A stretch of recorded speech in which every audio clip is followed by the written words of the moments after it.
Comment effectuer des remplacements multiples avec une seule formule magique d'Excel que personne ne vous a jamais encore montré? Bonjour à tous, c'est Alex d'excelformation.fr et dans ce tutoriel je vais vous montrer comment remplacer plusieurs mots dans vos données Excel en un seul coup grâce à une formule magique. Cela sera particulièrement utile si vous avez une liste de tâches ou de produits à mettre à jour rapidement sans avoir à entrer manuellement chaque changement. Tout au long de cette vidéo, nous allons explorer donc la méthodologie à mettre en place avec des exemples concrets et des astuces qui vont permettre de rendre ce processus plus rapide et plus efficace. Nous avons ici par exemple la description d'un smartphone et nous allons vouloir utiliser une formule unique afin d'analyser cette description et d'effectuer une conversion de termes techniques vers des nouveaux termes qui sont beaucoup plus faciles à appréhender pour quelqu'un donc ici qui n'aurait pas forcément les connaissances sur l'ensemble de ces termes. Alors vous trouverez très régulièrement de nouvelles vidéos sur la chaîne, alors pensez à vous abonner et surtout à activer la clochette de notification afin d'être sûr de ne manquer aucune astuce et de devenir rapidement un pro d'Excel.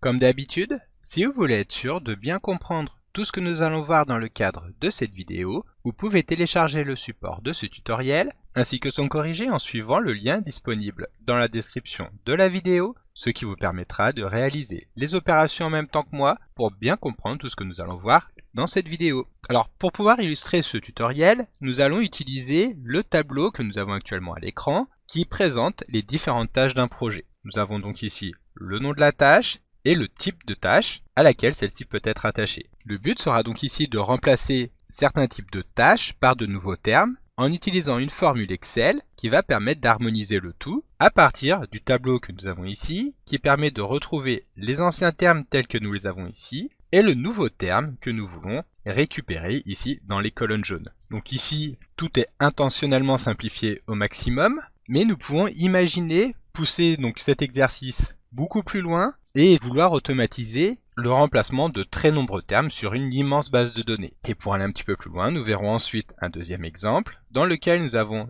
une description qui concerne un produit sur lequel nous allons vouloir remplacer un certain nombre de termes par un autre et non pas donc ici remplacer uniquement un seul mot. Pour cela, nous allons donc vouloir automatiser ce processus avec des fonctions telles que reduce ou lambda, ce qui nous permettra de remplacer tous ces termes d'un seul coup. Donc ces deux fonctions sont des fonctions très puissantes que nous allons maintenant pouvoir voir dans le détail. Et tout d'abord, nous allons découvrir la fonction reduce. Cette fonction est une nouvelle fonction qui a été introduite dans Excel 365 et Excel 2021, et donc elle est encore en version bêta, ce qui explique que celle-ci n'a pas été traduite en français. Elle permet donc d'effectuer des opérations répétées sur une liste de valeurs. Ici, donc, nous allons nous placer sur la cellule C4 et appeler la fonction reduce. Comme vous pouvez le voir, celle-ci attend trois arguments. Tout d'abord, nous allons donc vouloir partir d'une valeur initiale, c'est-à-dire d'une valeur à partir de laquelle nous allons souhaiter commencer l'opération. Et donc ici, dans notre cas, il s'agira de la tâche ou du texte que nous voulons modifier. Ensuite, donc le deuxième argument,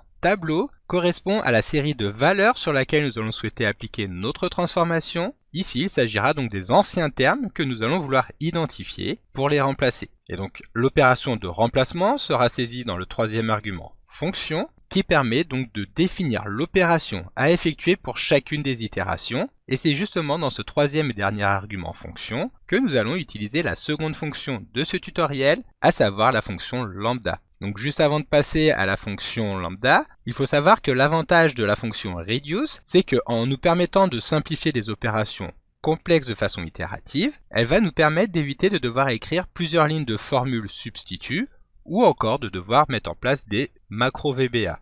Et ce, de manière très simple, comme nous allons le voir juste après. Voilà, donc avant de passer à la fonction lambda, nous allons remplir, comme je vous l'expliquais juste avant, le début de la fonction. Donc tout d'abord, l'argument initial value est donc la valeur que nous allons vouloir remplacer. Ici, il s'agit du résultat de la cellule B4, dans lequel se trouve le terme financier. Ensuite, nous allons venir saisir les coordonnées de la table dans laquelle se trouvent les termes à rechercher, donc ici les cellules A13 jusqu'à A17, que nous allons passer ici en référence absolue, en appuyant donc sur la touche F4 du clavier afin d'ajouter automatiquement les symboles $ qui vont permettre de figer la référence à ces cellules. Et donc ensuite, nous en arrivons au fameux argument fonction dans lequel nous allons appeler la fonction Excel lambda qui permet donc de créer des mini-fonctions personnalisées directement à l'intérieur d'une cellule. Et contrairement aux macros qui nécessitent un peu de programmation, cette fonction lambda peut être utilisée directement dans une formule et donc permettre d'exécuter des calculs spécifiques qui vont correspondre à nos besoins. Ici, cette fonction lambda attend un nombre d'arguments qui n'est pas défini, étant donné que celui-ci va dépendre de la fonction en elle-même. Ici, nous allons venir saisir 3 paramètres. Tout d'abord, les paramètres 1 et 2 sont les paramètres de la fonction que nous allons nommer comme bon nous semble. Ici, nous allons utiliser les paramètres A et B pour représenter la tâche actuelle et l'ancien terme de manière respective. Et donc ensuite, le troisième argument est l'argument calcul dans lequel nous allons venir saisir l'opération que nous allons souhaiter réaliser avec les paramètres A et B que nous venons de mettre en place. Et donc ici, nous allons utiliser la fonction substitut afin de pouvoir remplacer un terme par un autre. Donc nous appelons cette fonction substitut dans laquelle nous allons pouvoir utiliser les arguments A et B que nous venons de définir juste avant. Donc nous allons commencer par définir que nous voulons partir donc du terme A dans lequel nous allons vouloir rechercher le terme B, donc ici l'ancien texte, afin de le remplacer par l'équivalence que nous avons ici dans notre tableau. Et donc pour cela, nous pouvons utiliser une fonction de recherche classique comme recherche V ou recherche H en fonction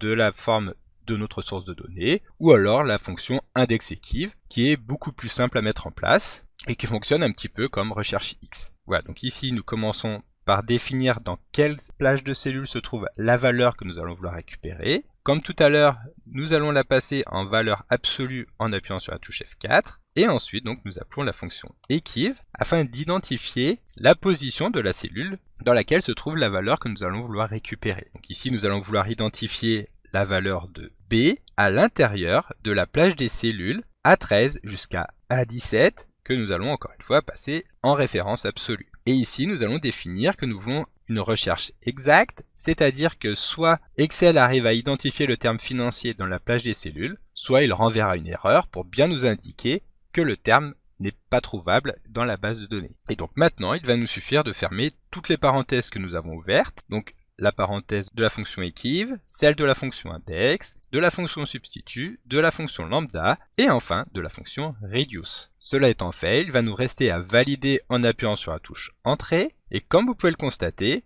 le nouveau terme n'est plus financier mais bien comptabilité comme nous l'avons ici dans cette base de données. Cela étant fait, il va maintenant nous suffire d'étendre la formule sur toutes les cellules de la colonne en double-cliquant sur la poignée de recopie pour qu'Excel nous retrouve automatiquement les termes qui correspondent donc en fonction du type de tâche à partir de notre table de conversion. Donc comme vous pouvez le voir ici, cette approche est très puissante car elle permet d'effectuer tous les remplacements avec une seule formule sans avoir à utiliser plusieurs appels à substitut. Sauf que, comme je vous l'expliquais au début de cette vidéo, cet exemple est volontairement très simpliste afin de pouvoir bien appréhender le fonctionnement de l'ensemble de ces fonctions, et donc du coup, il n'est pas forcément très représentatif de la puissance de la formule que nous venons de voir. En effet, ici, nous pourrions également utiliser uniquement les fonctions index et equiv, afin de rechercher le terme financier dans la colonne ancien terme et de récupérer le nouveau terme qui correspond. Et donc c'est pour ça que je vous ai préparé un deuxième exemple qui lui est légèrement plus complexe. Comme je vous le disais tout à l'heure, nous avons donc ici une fiche technique, donc ici d'un smartphone, dans lequel nous retrouvons certains termes qui sont très techniques et que nous allons vouloir simplifier pour les rendre plus accessibles et plus marketing friendly. Par exemple, nous allons vouloir reprendre cette description et remplacer le terme AMOLED par écran haute définition, par 1080p par Full HD, etc. Et donc pour cela, nous allons créer exactement la même formule que celle que nous avions juste avant. Donc nous tapons le symbole égal pour indiquer à Excel que nous allons venir saisir une formule. Nous appelons la fonction reduce et comme valeur initiale, nous allons reprendre notre description de base qui se trouve ici dans la cellule B4. Ensuite, dans le tableau, nous allons aller chercher la plage des cellules A13 jusqu'à A21, que nous pouvons, si nous le souhaitons, passer en référence absolue, sauf que ici, étant donné que le traitement va être effectué dans une seule cellule que nous n'allons pas étendre, nous pouvons également nous contenter des références relatives. Et donc, nous allons mettre en place notre fonction lambda pour aller récupérer la valeur des arguments que nous venons de définir, c'est-à-dire les arguments A et B, et donc nous allons vouloir effectuer des modifications grâce à la fonction substitut. La fonction substitut qui va nous permettre de partir du texte de départ, donc de la cellule B4, effectuer une recherche à l'intérieur de notre tableau, donc les cellules A13 jusqu'à A21 que nous avons appelé B. Et enfin, nous allons effectuer une recherche de ce terme B afin d'extraire donc le nouveau terme qui se trouve ici dans la plage des cellules B13 jusqu'à B21 en utilisant index equiv exactement comme nous l'avons vu juste avant. Nous allons vouloir effectuer une recherche du terme B à l'intérieur de la plage des cellules de la colonne terme technique. Nous voulons effectuer une recherche exacte et ensuite donc nous fermons toutes les parenthèses. Maintenant, lorsque nous allons valider, nous allons pouvoir constater qu'avec une seule formule, nous allons pouvoir effectuer un certain nombre de retraitements. Nous retrouvons en effet notre texte avec toutes les modifications qui ont été mises en place pour obtenir un texte qui est beaucoup plus facile à comprendre pour quelqu'un qui n'aurait pas forcément les notions techniques qui correspondent à ce smartphone. Donc comme d'habitude, vous pouvez télécharger le support de secours en suivant le lien que vous trouverez dans la description de la vidéo. Si la vidéo vous a plu, n'oubliez pas de la liker et de la partager à vos collègues et amis sur l'ensemble de vos réseaux sociaux. Et vous pouvez également me laisser vos impressions dans l'espace des commentaires, je lirai chacun d'entre eux et y répondrai avec plaisir. Évidemment, si ce n'est pas encore fait, abonnez-vous à la chaîne pour ne manquer aucune astuce. C'est également très important pour m'aider à gagner en visibilité afin de pouvoir développer la chaîne et continuer de vous proposer des tas de nouvelles vidéos. Merci d'avoir suivi cette vidéo et à très bientôt pour un prochain tuto.